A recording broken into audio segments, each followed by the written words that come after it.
Today on Sugar Spun Run, I'll be showing you how to make homemade chocolate Pop Tarts.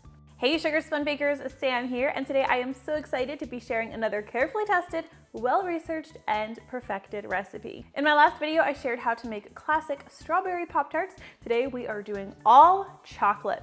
Let's go ahead, grab your food processor, and get started. Now, I love using my food processor because it makes short work of making this chocolate pastry.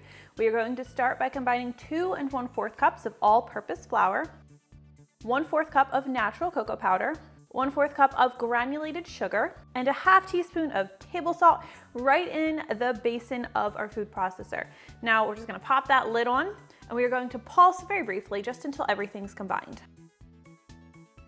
All right, next you are going to need 1 cup of very cold unsalted butter. Now I have cubed mine. You're gonna wanna cut yours into small pieces as well. And I like to pop this butter, after I cut it, I'll pop it in the freezer for about 10 to 15 minutes just to make sure it's nice and cold. Now you'll wanna scatter this evenly over your flour and cocoa powder mixture. We'll pop that lid back on and we are going to pulse repeatedly until that butter is cut into the mixture. Now I want you to see what that looks like. So if you take a look here, you can still see discernible pieces of butter remaining. They're not super large, but they're still there. This is perfect. I'm not gonna go any further with this. Now the next thing you're going to need is 1/2 cup of sour cream, and we'll just drop this over the top as well. And once again, we're just going to pulse everything together, and I just want to do this just until the dough starts to cling together. All right, I don't want to go any further than this, so we're gonna go ahead and take this off of our food processor. Always make sure you remove that blade. You don't want to cut yourself. And I am just going to form this dough into a rectangle, basically. Now, you could do this on a clean, lightly floured surface. I like to do this straight on a piece of plastic wrap. So I'm just going to pour it out and just use my hands to form it into a cohesive rectangle. You don't want to see any cracks remaining. You may see some pieces of butter remaining and poking through. That's totally fine.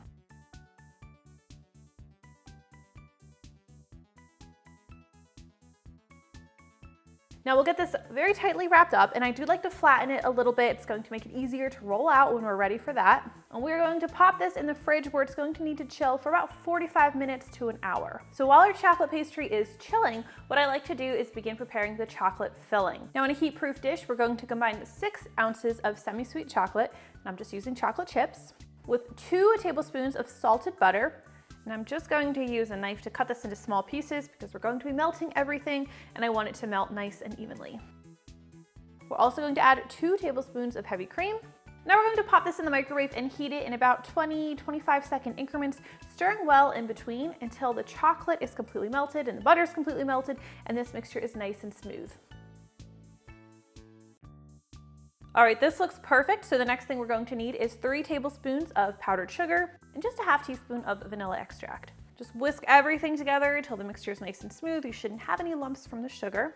And this is pretty liquidy at this point. So what we're going to do is we're going to set it aside and it's going to firm up quite a bit. It's going to kind of become like a ganache truffle filling almost. We're gonna let it sit and let it solidify a bit while our pastry dough finishes cooling, chilling. So once your dough has finished chilling, or when you're getting close to it being done chilling, you're going to want to get your oven preheated to 400 degrees Fahrenheit. That can take some time. So let's grab our pastry dough and we're just going to transfer this to a clean, lightly floured surface.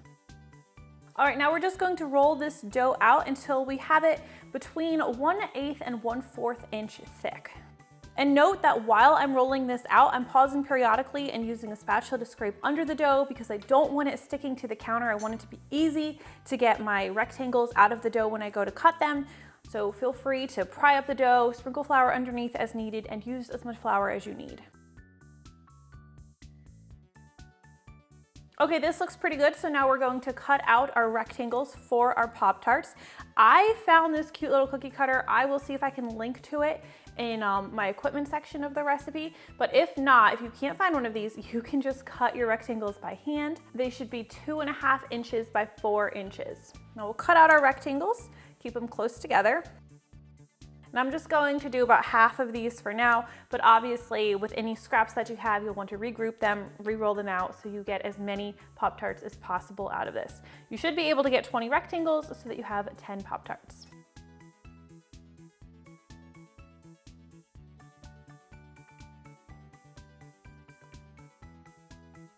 Okay, so I've placed this cutout dough on a baking sheet that I've lined with parchment paper. Now half of these are going to be the bottoms of the Pop Tarts and the other half are going to be the tops. Now, one thing I wanna do real quickly is I wanna make an egg wash that we're going to be using to brush this dough. Really simple to make. You're just going to need 1 large egg and a teaspoon of water, and we'll whisk it together really, really well. Now just use a pastry brush to lightly brush the entire surface of half of your rectangles. Now these are the bottom halves of our Pop Tarts. All right, now once we've done that, we can start filling our Pop Tarts. So as you can see here, this is the filling we prepped a little while ago. It started to re-solidify. So we're just gonna scoop this and use about a heaping tablespoon of filling. Drop it in the center of each of our bottom Pop Tart pieces.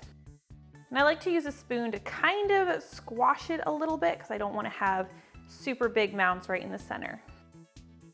All right, now we're gonna work with the other half of our Pop Tart dough that we haven't yet brushed, and we're going to just place that over the chocolate filling. And you'll want to use a fork to just crimp the sides of the dough all the way around because we're going to be sealing that chocolate filling inside. Now we're gonna grab that egg wash again and just lightly brush the surface of each Pop Tart.